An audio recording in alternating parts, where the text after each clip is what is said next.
I know some of the people were commenting that it's little money you get on Indrive, but to us, we can earn a living, guys. How did the Indrive was born out of transport revolt in Russia to the multi-billion-dollar hailing company in the world, competing with Bolt and Uber. We will take you through the journey of Indrive from tiny idea in Russia to the second largest transport company in the world, only left behind with Uber. Welcome to the insane story of Indrive.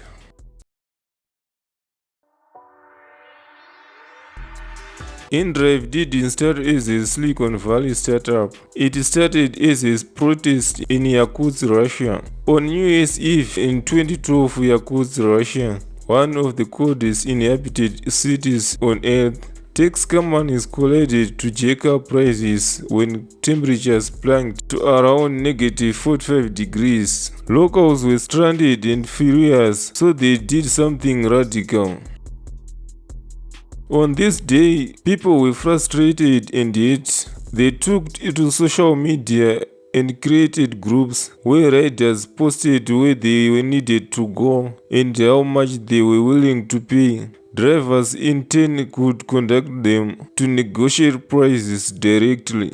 This peer-to-peer pricing system became the seed of what is now Indrive.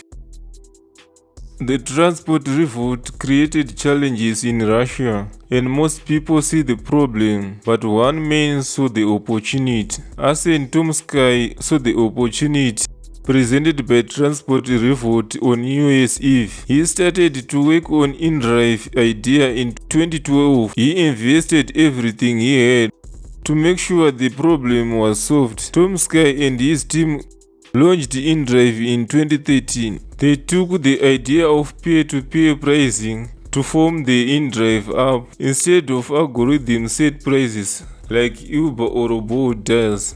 People would negotiate the prices themselves, letting drivers and passengers agree on prices. That model made it popular in underserved markets. In 2017, Indrive reached 100 million rides booked through the app. By 2018, it began expanding internationally, first in Kazakhstan, then throughout Latin America and Africa.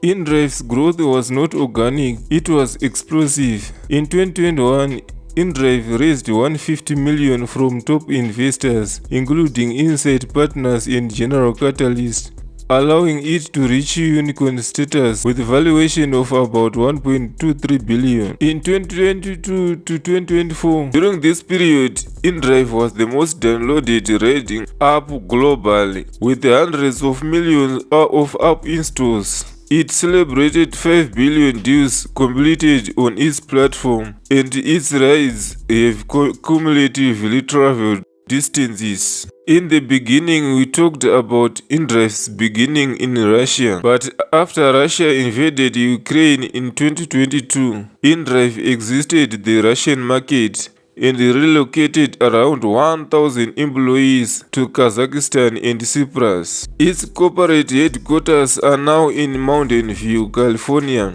aligning it with global tech capital and investor networks. Its founder, Arsen Tomsky, also took Kazakh citizenship, and he was publicly framed the company's mission around challenging social injustice and decentralization economic control. Indrive's peer-to-peer pricing is not just innovative, but it's controversial in some markets. In the Philippines in 2024, regulators suspended Indrive's operations because negotiating price violated local transport rules. In places like Morocco and Tunisia, some passengers and drivers hate the chaotic pricing and legal pushback from tax authorities. There sometimes police confrontations and pricing dramas that weaken the power of Indrive. Over the years, Indrive was evolving into more like a super app. Indrive is not a riding app anymore. It's rapidly becoming a global mobility and service platform. It's adding some features like